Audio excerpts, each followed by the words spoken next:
பிராமின் இது பிரகாரம் அவங்க வந்து ஷீஸ் born ஐயங்கார், அவங்க அம்மா ஐயங்கார். இதுல என்னன்னா ஃபர்ஸ்ட் அவங்க அம்மாவோட புடவை கட்டிட்டு வந்தாங்க, அவங்களோட அம்மாவோட கல்யாண புடவை கட்டிட்டு வந்தாங்க. நிறைய அந்த ஊஞ்சல் ஃபங்க்ஷன்ஸ் எல்லாம் முடிச்சதுக்கு அப்புறம் இந்த மடிசாருங்கிற விஷயம் மாப்பிள்ளை வீட்டு சைட்ல இருந்து கொடுப்பாங்க. அதை எடுத்துட்டு போய் கட்டிட்டு வரணும். இது எல்லா பொண்களுக்கும் அந்த டைம்ல கல்யாண பொண்களுக்கு எல்லாருக்கும் ஒரு பிரச்சனை என்னன்னா, மடிசார் வந்து it is a big procedure. நம்மளுக்கு அதை கட்ட தெரியாது. அண்ட் கூட நாத்தனார் தான் கட்ட வருவாங்க. அக்கார்டிங் டு த ரிச்சுவல்ஸ் நாத்தனார் கட்ட தெரியணும், இல்லைன்னா 10 பேர் நம்மளை சுத்தி கட்டிட்டு இருப்பாங்க, நம்ம பொம்மை மாதிரி நிக்கணும். அண்ட் பட் அக்கீத்துக்கு வந்து அப்கோர்ஸ் ஸ்டைலிஸ்ட் எல்லாருமே வந்துட்டாங்க. டைமும் இருக்கு. 9:50க்குள்ள தாலியை கட்டியானும், இல்லைன்னா குளிகையா சம் அது ஒரு இது இருக்கு. So we were all waiting. உள்ள போனவங்க இன்னும் வரலன்னு வந்தா அவங்க கிடுக்குன்னு அது என்ன மடிசார் கட்டினோடனே ரொம்ப லாங் ஸ்டெப்ஸ் எல்லாம் எடுத்து வைக்க முடியாது. நம்ம குட்டி குட்டி ஸ்டெப்ஸ் அந்த அண்ணன் நடை அழகா அப்படிதான் நடந்து வரணும். பட் குட்டி கிடுக்குன்னு ஓடி வந்து ஸ்டேஜ் ஏற போய் ஐ மீன் மண்டபம் ஏற போயிடா. பட் அவங்க அந்த அரேஞ்ச்மெண்ட்ஸ் எப்படின்னா அதுலயுமே அவங்களோட ஏதோ வந்து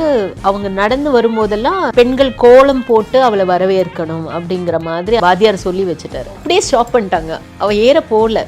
இல்ல நீ அப்படிதான் வரணும்னு அவளுக்கு ஐயோ டைம் ஆச்சு தாலியை கட்டிக்கணும் அப்படின்ட்டு அவளுக்கு லிட்டரலா அவ பேச அவளுக்கு அவ அப்படியே முழிக்கிறா. ஐயோ இங்கதான் நடந்து வரணுமா, சரி ஃபாஸ்டா கோலம் போடுங்க நான் வரேன் அப்படின்ட்டு. அப்புறம் கியூட்டா அந்த வழியா ஒரு ஜஸ்ட் ஒரு 25 மீட்டர்ஸ் இருக்கும்.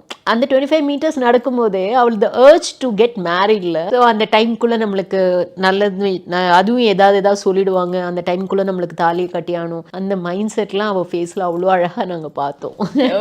பீங் அ கிறிஸ்டியன் இல்லை, நம்ம கிறிஸ்டியன் மேரேஜோ இதுவோ நம்மலாம் வந்து நானே நிறைய சர்ச்சுக்கு நான் போயிருக்கேன், நிறைய மாஸ்க் இருந்திருக்கேன், எல்லாமே பண்ணியிருக்கேன். பட் நம்ம பிராமின் கல்ச்சரோ typical Brahmin culture, Hindu culture இல்லை, டிபிக்கல் பிராமின் கல்ச்சர் வந்து ஒரு ப்ராப்பர் கிறிஸ்டியன் ஃபாலோ பண்றதுங்கிறது ஒரு பெரிய விஷயம். அவர் மட்டும் இல்லாம அவர் லவ்க்காக அவர் மட்டும் இல்லாம அவங்க அம்மா அப்பாவும் அழகா வந்து அந்த மேடையில உட்காந்து அந்த வாதியார் சொன்னதெல்லாம் கேட்டுக்கிட்டு அந்த விஷயங்கள்லாம் பண்ணாங்க. So I was happy, we were so happy. கண் நிறைஞ்சு இருந்துச்சு அங்க பார்க்கும்போது.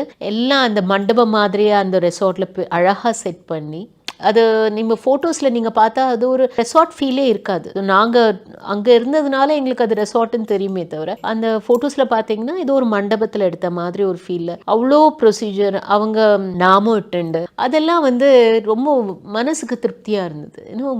Like some good thing is happening for her and whatever she decided இல்ல, அவங்க அம்மா அப்பாவுக்கும் தோணிருக்கும், கரெக்டா தான் மாப்பிள்ளை தேடி இருக்கா நம்ம பொண்ணு அப்படிங்கிற அந்த பெருமை இருந்திருக்கும். ஓகே, சோ மதங்களை கடந்த ஒரு அழகான full of love அந்த கல்யாணத்துல இல்ல. பிகாஸ் பாத்தீங்கன்னா கேரளா கவர்னர் வந்திருந்தாரு அண்ட் திலீப் சார் வந்திருந்தாரு. கேரளால இருந்து அவங்க அப்பா he is a very big producer and இது, சோ அவரோட க்ளோஸ் நிக் ஃப்ரெண்ட்ஸ் எல்லாம் வந்திருந்தாங்க. So it was nice.